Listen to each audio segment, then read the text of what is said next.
15%에 해당되는 이런 사람들만 내보내거나 내 주변에서 떠나게 만들면 팀의 인재 밀도와 내 주변의 수준이 높아집니다.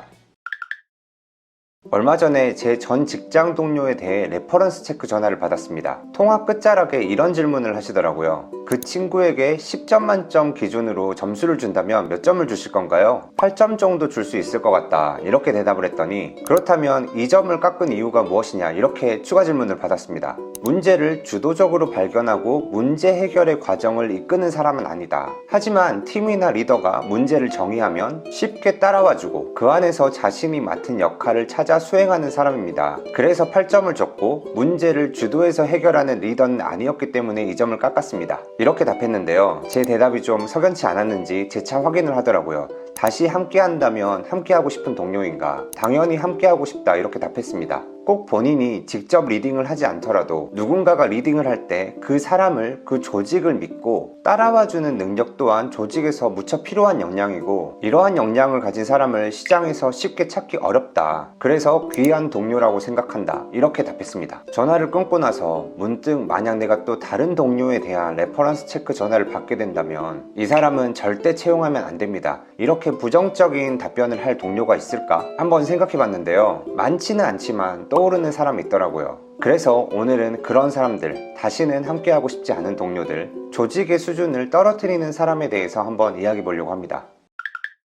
요즘 기업의 채용 공고를 보면 이런 문구들이 자주 등장합니다. 우리 회사의 최고의 복지는 최고의 동료다. 인재 밀도가 높은 팀이다. 이런 문구가 그 회사를 홍보하는 데 많이 사용되는 걸 보면 많은 사람들이 인재 밀도가 높은 팀에서 일하고 싶지만 실제로는 그런 조직을 찾기 어렵다는 것을 알 수 있는데요. 내 주변의 수준을 높이고 인재 밀도를 높인다는 것이 똑똑하고 유능한 사람들을 많이 채용하고 곁에 두는 것이라고 생각할 수 있지만, 사실 팀의 수준을 떨어뜨리는 사람을 걸러내는 것, 인재 밀도를 높이는데 꼭 필요한 일입니다. 그렇다면 기업의 입장에서 인재, 유능한 사람은 누구이고 조직의 수준을 갉아먹는 사람은 누구인지 어떻게 판단할 수 있을까요? 저는 문제의 상황을 받아들이는 태도로 판단할 수 있다라고 생각하는데요. 문제를 해결한다는 것은 기존의 잘못된 점이나 개선하고 싶은 부분을 새로운 상태로 변화시키는 과정이라는 점에서 변화와도 연결됩니다. 그래서 문제를 대하는 태도와 방식은 곧 변화를 대하는 태도와 방식이라고 말할 수 있고, 이를 기준으로 인재와 그렇지 않은 사람을 구분할 수 있습니다.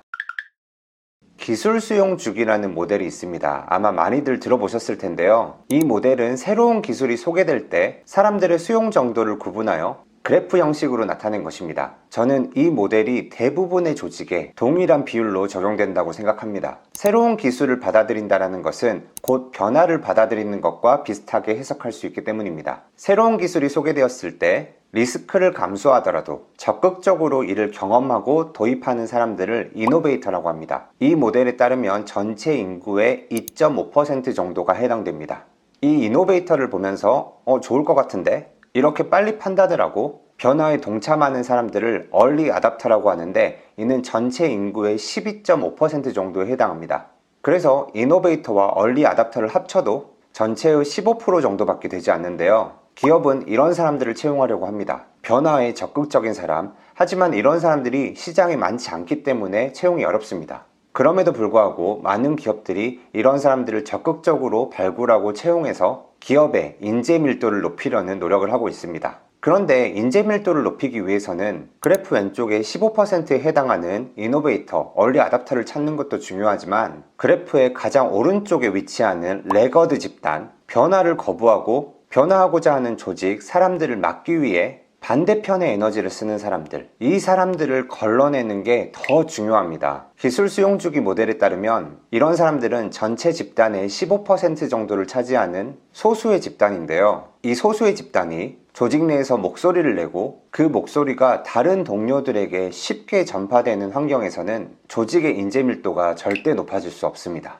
대부분의 사람들에게 변화란 불편하고 두렵고 힘든 일입니다. 그래서 가만히 있는 상태가 가장 편안하고 안전하게 느껴질 수 있습니다. 다이어트, 운동을 한번 예를 들어보면 누구나 멋지고 건강한 몸을 갖고 싶어 하지만 그 변화를 만들어내는 과정이 매우 어렵고 힘들다는 사실도 잘 알고 있습니다. 운동도 안 하고 식단도 안 하고 그냥 있는 그대로의 나의 모습에 만족하고 사는 게 제일 속편합니다. 그럼에도 불구하고 우리가 내 몸에 변화를 주고 싶을 때, 혹은 새해가 돼서 올해는 한번 영어 공부를 해볼까? 이렇게 내 인생에 변화를 추구할 때, 나와 같은 목표, 같은 변화를 추구하는 사람들을 나의 곁에 두면 훨씬 나의 의지를 지속하기가 쉬워집니다. 때로는 돈을 내면서 발품을 팔아서라도 그런 사람을 찾기도 하는데요. 아침 운동 함께하고 인증하실 분, 같이 식단 공유하실 분, 퇴근 후 카페에서 만나 1시간씩 공부하고 헤어지실 분, 이렇게 변화를 위해 주변에 비슷한 사람들로 환경을 구축하는 건 정말 중요한 일입니다. 하지만 반대로 내가 다이어트를 결심했을 때 내 주변에 야, 지금 행복한 게 중요하지, 오늘 그냥 술 먹고 내일부터 해, 이런 사람들밖에 없다. 다이어트의 성공 확률, 변화의 확률은 무척 낮아집니다. 그런 사람들부터 내 주변에서 떠나보내야 합니다. 변화를 위해서는 주변에 나와 같은 목적을 가진 사람들을 찾는 것만큼 나의 변화를 방해하는 사람들, 이 사람들을 주변에서 없애는 것도 중요합니다.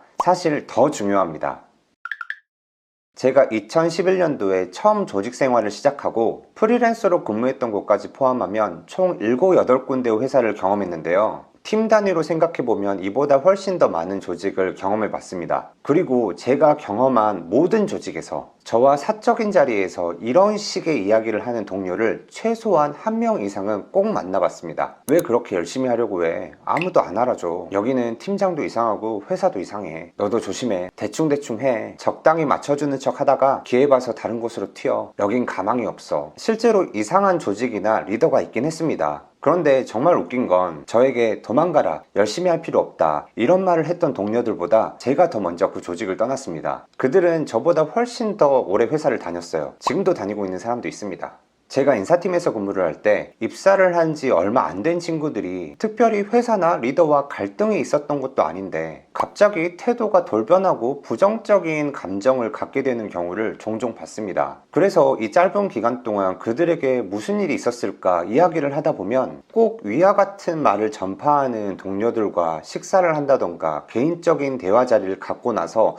그렇게 태도가 바뀌어 있는 경우가 많더라고요. 변화는 두렵고 힘든 일입니다. 그래서 주변에 이런 사람들의 말이 나를 더 쉽게 그 자리에 머물게 하고 변화를 거부하게 만들 수 있습니다. 문제 해결을 목표로 하지 않고 오히려 문제 해결은 불가능하다, 문제 해결은 필요 없다, 이러한 논리로 변화를 막으려는 것이 바로 이 레거드 집단에 속한 사람들이 문제를 바라보는 태도와 방식인데요. 이들은 외부 환경이나 주변 사람들을 탓하면서 문제를 해결할 수 없다고 주장하고 변화는 불가능하다라는 논리를 만들어냅니다. 그리고 본인들의 논리를 정당화하기 위해서 주변 사람들을 설득합니다. 기술 수용 중의 끝단에 15%에 해당되는 레거드 집단, 이런 유형의 사람들이 조직에 무조건 10명 중 한두 명은 존재합니다. 이런 사람들을 적극적으로 찾아내서 내보내야 합니다. 내보낼 수 없다면 조직에서 분리시켜야 합니다. 그들만 잘 찾아내고 분리시켜도 인재 밀도는 급격하게 올라갑니다. 제가 경험했던 모든 조직에서 부정적인 에너지나 이야기를 전파하는 사람들이 한 명도 없었던 조직은 단 한 곳도 없었습니다. 그럼에도 불구하고 조직이 잘 돌아가고 에너지가 높았고 인재 밀도가 높았던 그런 팀들이 있었습니다. 그런 조직의 특징은 그 팀의 인사권을 가지고 있는 리더가 그런 팀원들에게 에너지를 쓰지 않고 명확한 분리를 했을 때였는데요. 그들에게 평가나 보상에 있어서 냉정한 기준을 적용하고 중요한 업무, 중요한 의사결정에서는 그들을 철저하게 배제시키고, 이런 환경 안에서는 그들의 불만과 부정적인 에너지는 지속될 수는 있지만 그 에너지들이 주변 동료들에게 쉽게 전파되지는 않습니다. 이런 환경에서는 새로 합류한 동료들도 쉽게 분위기를 본능적으로 파악할 수 있거든요. 아, 저 편에 서면 나도 저렇게 낮은 보상과 평가를 받을 수 있겠구나, 조심해야겠다, 이런 경각심 때문에 쉽게 흔들리지 않습니다. 반대로 그들의 태도나 행동을 바꾸기 위해서 정말 많은 시간과 에너지를 쓰는 그런 리더도 있습니다. 그럼 이렇게 한번 해볼래? 내가 뭘 도와주면 좋겠니? 이렇게 계속해서 그들을 설득하고 새로운 제안을 하고 잦은 1대1 미팅을 통해서 그들의 이야기를 더 듣고자 노력하는 리더들이 있습니다. 그런데 오히려 리더의 이러한 활동과 관심이 다른 팀원들로 하여금 그들의 목소리에 더 많은 관심을 갖게 만들었고, 그들의 목소리가 더 많은 사람들에게 전파되는 그런 결과를 낳았습니다. 그래서 더 많은 사람들이 변화보다는 더 안전한 회피를 선택하게 되었고, 문제를 해결하려는 의지가 있는 사람들조차 마음 편하게 문제 해결에 집중할 수 없게 되고, 오히려 조직에 필요한 사람들, 이노베이터, 얼리 아답터들이 조직을 먼저 떠나는 선택을 하게 됩니다. 조직의 인재 밀도가 처참하게 낮아지게 됩니다. 사실 이런 리거드 집단에 속한 사람들이 리더의 마음을 쓰이게 만드는데요. 리더들 역시 사람인지라 모두에게 인정받고 존경받고 싶고 모든 팀원들이 한 마음으로 한 뜻으로 움직이면 좋겠다 이런 생각을 합니다. 그래서 이 아픈 손가락, 금쪽이 같은 사람들에게 더 신경이 쓰이게 되고 더 많은 관심을 주게 됩니다. 하지만 제 경험상 논리적인 설득으로 그들의 마음을 변화시키는 것은 불가능한 일입니다. 설사 가능하더라도 너무 많은 시간과 에너지가 소모되는 일입니다. 오히려 그들에게 전혀 관심을 주지 않고 이 조직에서는 당신들의 태도와 방식이 통하지 않는다, 명확한 선을 그어주고 설 자리가 없게 만들면 그때 오히려 그들이 조직의 변화에 동참하려는 의지를 보인다던가 아니면 조직을 떠나려는 그런 생각을 하게 될 수 있습니다. 다시 한번 저에게 그런 말을 전달했던 동료들의 근황을 살펴보니 어떻게든 그들을 품어주려고 노력하는 팀장, 그런 조직 문화를 가지고 있는 회사 안에서의 그들은 아직도 그 회사에서 근무를 하고 있습니다. 여전히 그 팀장과 조직을 욕하면서. 오늘 이 영상을 만든 이유는 조직에서 문제를 일으키는 사람들, 레거드 집단을 잘 분별하고 그들을 조직에서 분리시키는 것이 중요하다는 점과 최소한의 에너지만 투자하는 것이 바람직하다는 제 시행착오를 통해 얻은 결론을 나누고 싶은 것도 있었지만, 또 다른 한편으로는 인생에 있어 내가 정말 변화를 하고 싶다면, 혹은 지금의 저처럼 퇴사를 하고 환경이 바뀌고 변화를 만들어야만 하는 그런 상황이라면 주변을 먼저 바꿔라, 이 이야기를 꼭 전달하고 싶었습니다. 특히 저처럼 새로운 일을 시작하는데 두려움을 많이 느끼고 관계에 영향을 많이 받는 사람들에게는 주변 관리가 필수적입니다. 내 주변을 어떤 사람으로 구성하냐에 따라 내 에너지가 상향 평준화가 될 수 있고 하향 평준화 될 수도 있습니다. 변화를 위해서는 내 변화의 발목을 잡는 사람들을 떠나보내는 게 가장 중요하다. 오늘은 조직 그리고 내 주변의 인재 밀도를 위해서 떠나보내야 하는 사람들에 대한 이야기를 해보았는데요. 오늘 영상도 좋으셨다면 좋아요, 댓글 부탁드리고 구독해주시면 더 좋은 컨텐츠로 찾아오도록 하겠습니다. 감사합니다.